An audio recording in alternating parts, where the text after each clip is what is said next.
ni kutokana na ufinyu wa muda wa maandalizi.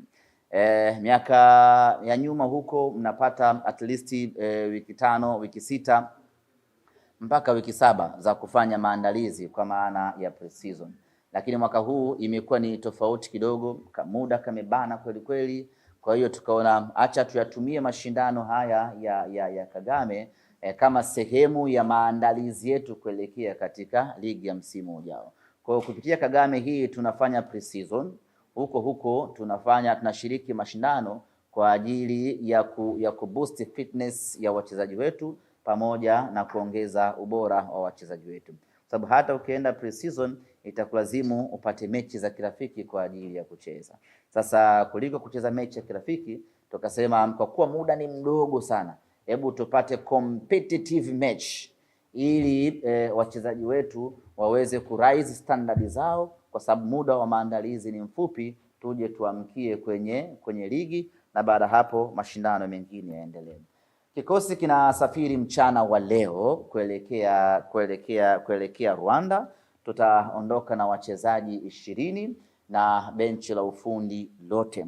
Katika hawa wachezaji 20, Anicet Oura yuko ndani yake, Innocent Loemba yuko ndani yake, Mwamba Lusaka yuko ndani yake, wachezaji wetu wapya watatu ambao tumewatambulisha wako ndani yake, Shomari Salum Kapombe pamoja na Duchu yuko ndani yake, Mlinda Mlango Kasali pamoja na Abel Huseni wako ndani yake. Maana yake ni kwamba tunatimiza idadi ya wachezaji 20 ambao wanasafiri leo kuelekea Rwanda kwenda kwenye pre-season pamoja na Kagame.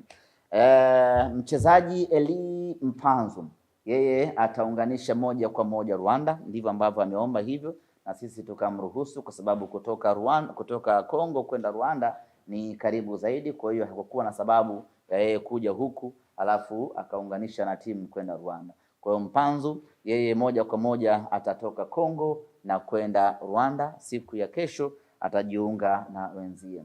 Libase Geye anataraji kuwasili nchini hapa Tanzania siku ya kesho, na akifika ataungana na kundi jingine la wachezaji wasiopungua 5-6 ambao wataondoka tarehe 24 kuelekea Rwanda kwenda kujiunga na wenzao.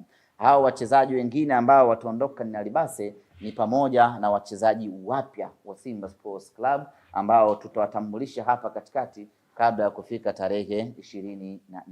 Kwa hiyo hadi kufika tarehe 24 ama 25 tukiwa pale Kigali Rwanda, timu yetu yote itakuwa imeshakamilika full mkoko, kuanzia kwenye benchi la ufundi kuja kwenye wachezaji wote, kwa maana wale wa zamani wale wapya wote watakuwa wameshakamilika. Tunaanza pre-season, tunaanza ushiriki wetu kikamilifu wa michuano ya Kagame. Kumekuwa kuna maneno mengi, Libasi anauzwa, Anicet Oura amepata ofa, Loemba anaondoka, sijui nani amerudi tena. Niwahakikishie wana Simba, nikiwa hapa nimevaa suti ya bei kali, ya kwamba hakuna mchezaji hata mmoja ambaye anaondoka ndani ya timu yetu msimu huu, aidha kwa kumaliza mkataba ama kwa kuuzwa.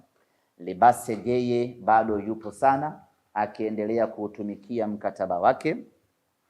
Anicet Oura bado yuko sana akiendelea kuutumikia mkataba wake. Ino Jospin Loemba bado yupo sana akiendelea kuutumikia mkataba wake, na yeyote bora ambaye unamfahamu bado yupo sana Simba Sports Club akiendelea kuutumikia mkataba wake.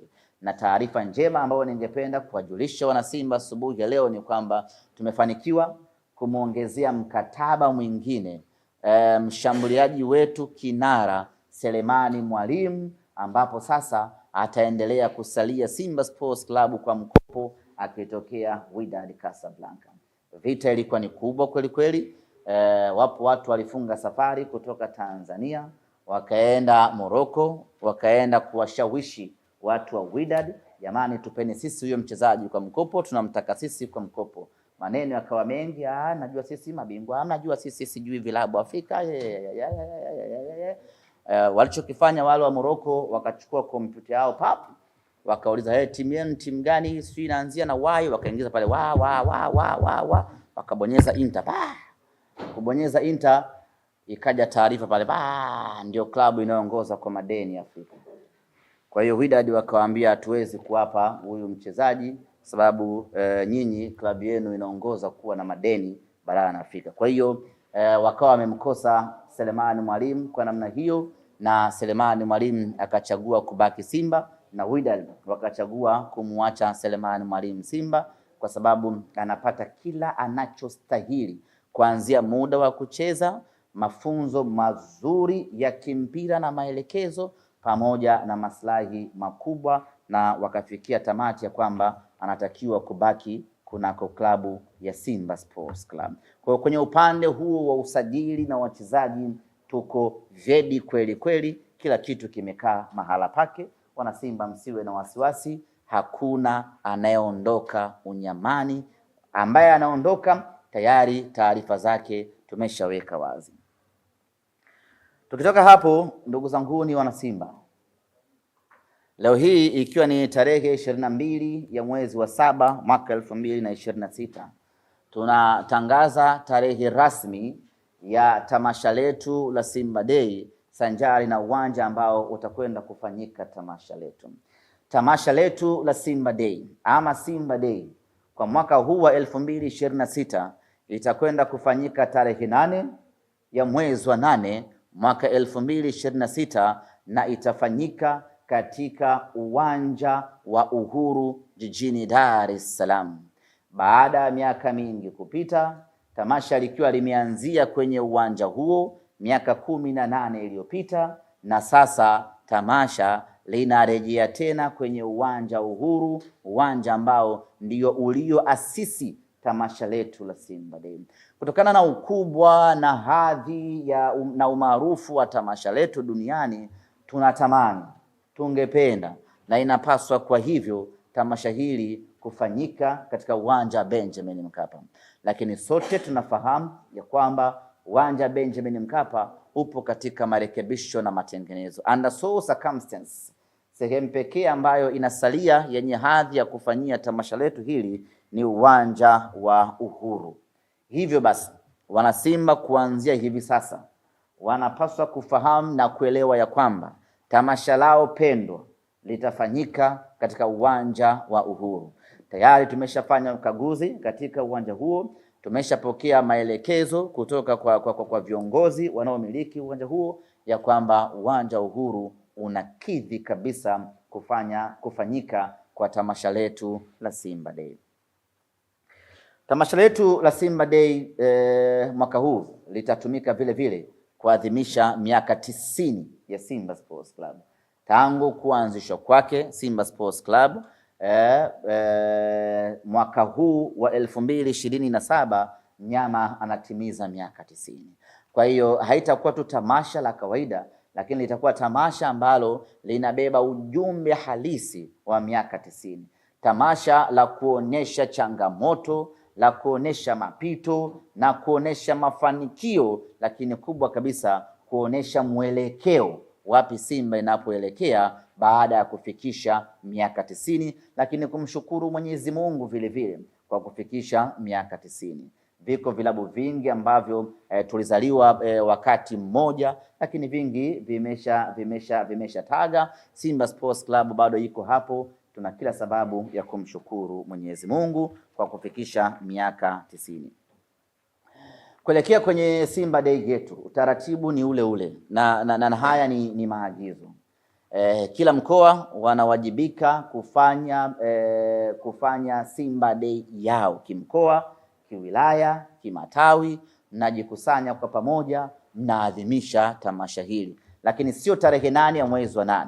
Tarehe 8 ya mwezi wa 8 ni siku ya Simba Day kuu. Hakuna Simba Day nyingine kufanyika huko mitaani. Simba Day inapaswa kila mkoa unapaswa kutengeneza ama kuchagua tarehe yake ya kuadhimisha Simba Day, ambayo itaenda sambamba na kufanya matukio ama shughuli mbalimbali za kijamii kwa ajili ya kurejesha kwa jamii.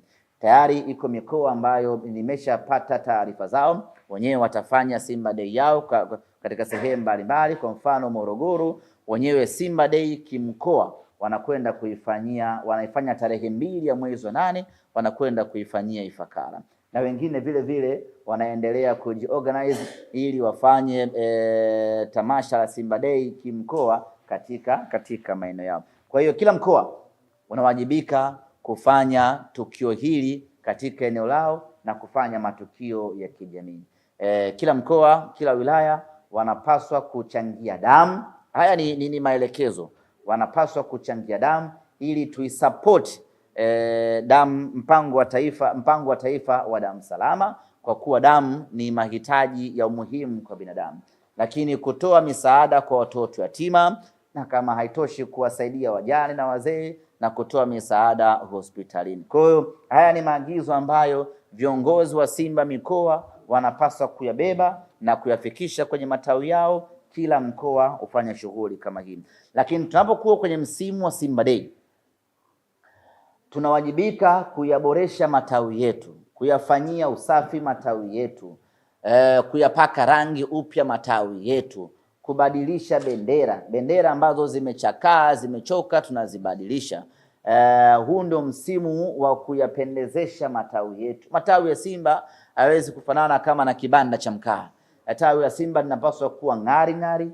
Bendera ya Simba inapaswa kuwa nyekundu kwa rangi yake. Sio nakuta kwenye tawi bendera imechoka, imechakaa, imechanika. Hiyo sio standard ya Simba Sports Club. Hiyo sio hadhi ya Simba Sports Club. Hadhi ya Simba ni umaridadi, ni usmati, na hivyo kila tawi linapaswa kujiboresha, kupaka rangi tawi, kuboresha shina lao, kuboresha ofisi yao, pamoja na kubadilisha bendera za tawi ili matawi yawe yana muonekano mzuri wa kupendeza. Na hiyo ndiyo standard ya Simba Sports Club. Kuelekea kwenye Simba Day, tumekuwa na utamaduni wa uzinduzi wa wiki ya Simba. Tuli introduce mfumo huu na ukaonekana kuwa na tija kubwa. Msimu wa mwaka ule tukafanya uzinduzi wa wiki ya Simba Mbagala. Ilikuwa ni unyama sana. Watu wa Mbagala wanakumbuka kile ambacho kilitokea pale. Ilikuwa ni kufuru na hatari ya kiwango cha juu kweli kweli. Msimu ukaofuatia tukaenda kufanya uzinduzi wa wiki ya Simba Mbagala Buza, na yenyewe ilikuwa ni unyama wa hali ya juu kweli kweli. Mwaka uliofuata tukatoka nje ya Dar es Salaam tukaenda kufanyia Morogoro, na yenyewe ilikuwa ni hatari mno. Watu wakapanda SGR, ilikuwa ni safi kweli kweli. Tukatoka hapo tukaunganisha hadi Mikumi. Msimu wa mwaka jana tukaenda Iringa katika wilaya ya Mafinga. Kila mmoja nakumbuka, ilikuwa ni amazing kweli kweli. Dhamira ya kuitoa Simba Day na kwenda kufanyia mikoani ni kutanua wigo wa Simba, kuwakutanisha wana Simba pamoja, lakini kuamsha yale maeneo ambayo yanaonekana yamepwaya, na yale maeneo ambayo yanaamsha tunakwenda kuyaongezea nguvu. Ndiyo maana tunaamua kwenda nje ya Dar es Salaam kwa ajili ya kufanya uzinduzi wa wiki ya Simba. Sasa mwaka huu kwa kipekee kabisa tunakwenda kufanya uzinduzi wa wiki ya Simba katika hifadhi ya Ngorongoro iliyopo wilaya Karatu mkoani Arusha. Mwanzoni tulitangaza tarehe 25 kuwa ndio uzinduzi wa wiki ya Simba, lakini niko hapa kuwatangazia ndugu zangu waandishi wa habari pamoja na wanasimba kwa ujumla ya kwamba uzinduzi wa wiki ya Simba sasa umebadilika kutoka tarehe 25 ya awali kwenda tarehe 1 ya mwezi wa 8, na siku ya safari kutoka tarehe 24 kwenda tarehe 31 ya mwezi huu wa 7. Ndugu zangu wana Simba, kwa nini tunakwenda Ngorongoro? Sababu ya kwanza ni hiyo, kuitoa Simba Day nje ya mkoa wa Dar es Salaam, kuendelea kutanua wigo wa wigo wa Simba Day. Kila mmoja ajihisi ni mmiliki wa Simba Day, kila mmoja ahusike kwa namna moja ama nyingine kwenye Simba Day. Ndio maana tunakwenda maeneo mbalimbali, na safari hii tunakwenda Ngorongoro. Lakini kwa upekee kabisa Ngorongoro ni sehemu la kipekee kabisa duniani. ni sehemu la kihistoria, ni sehemu ya maajabu, ni sehemu ambayo haifanani na sehemu yoyote ile duniani. Yaani huwezi kwenda Ngorongoro alafu ukasema hapa Ngorongoro panafanana na sehemu fulani niliwahi kwenda. Kila ambacho nakiona Ngorongoro ni cha kipekee, hakifanani na sehemu nyingine yoyote ile ndani ya dunia hii. Kwa hiyo sehemu kama hiyo imetuvutia sisi na kusema acha twende tukafanya uzinduzi wa wiki ya Simba hapo. Tunaamini ule upekee wa Ngorongoro unaifanya uzinduzi wa wiki ya Simba wa safari hii na wenyewe kuwa wa kipekee, lakini ni kwenye ubunifu. Tumeshafanya Simba Day sokoni, tumeshafanya stendi, tumeshafanya barabarani. Sasa safari hii tunakwenda kufanya ndani ya hifadhi ya Ngorongoro, chini kwenye kreta. Kama mnafahamu kreta, nyote mmepita kidogo skuli, mnaifahamu kreta. Kreta ni shimo ambalo linatokea baada ya mlima kuzama wa volkano na kuacha shimo kubwa. Sasa hilo shimo la namna hiyo lipo bwana, mbona taa yako nazimekazimika? Na nikata sana bwana. Unaona sasa? Sike. Jipangeni mkisikia kuna press ya Simba. Taa haiwezi kuwa shilingi 3200. Lazima itazimika tu. Kwa hiyo ni eneo la kipekee sana. Ni urithi wa dunia. Ni eneo la urithi wa kitamaduni. Ni eneo ambalo ukitazama tu lile shimo peke yake ni jambo la kipekee, lakini maajabu ambayo yako chini kule Ngorongoro ndio kuna upekee wa hali ya juu mno. Tukasema kutokana na upekee na uspecial wa klabu ya Simba tunastahili kwenda kufanya uzinduzi wa wiki yetu ya Simba Day kwenye eneo pekee kabisa, exclusivity la Ngorongoro. Baada ya kujiridhisha hilo, tukasema acheni tukafanye uzinduzi wa wiki ya Simba katika eneo hili la hifadhi ya Ngorongoro.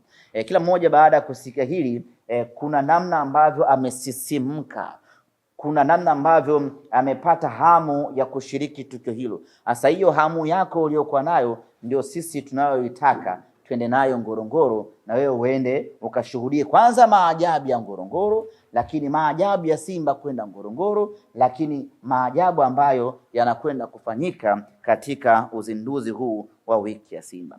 Ndugu zangu waandishi wa habari, ndugu zangu wana Simba Sports, hili ni tukio la kihistoria sana. Haitakuja kujirudia kwa miaka hivi karibuni.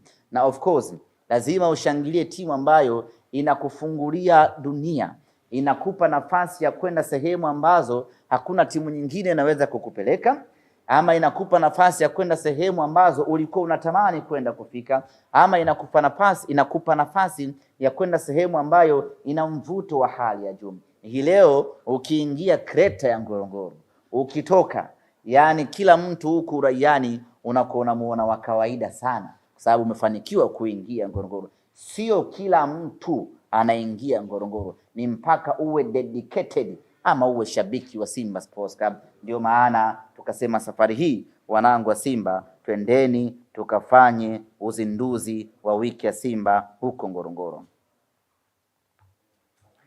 Ndugu zanguni, naweza msinielewe sana, lakini tukienda Ngorongoro mtanielewa kwa nini Simba tumechagua huko. Lakini wacha niwapitishe maajabu machache sana ambayo hata wewe utaona kweli Simba amefanya jambo la maana kwenda Ngorongoro, na wewe utashawishika kuungana nasi kwenda kwenye uzinduzi wa wiki ya Simba. Ngorongoro ni kivutio cha maajabu sana chenye wanyama wengi kweli kweli, sanjari na simba wengi kweli kweli. Ndio eneo pekee ambalo lina mkusanyiko mkubwa wa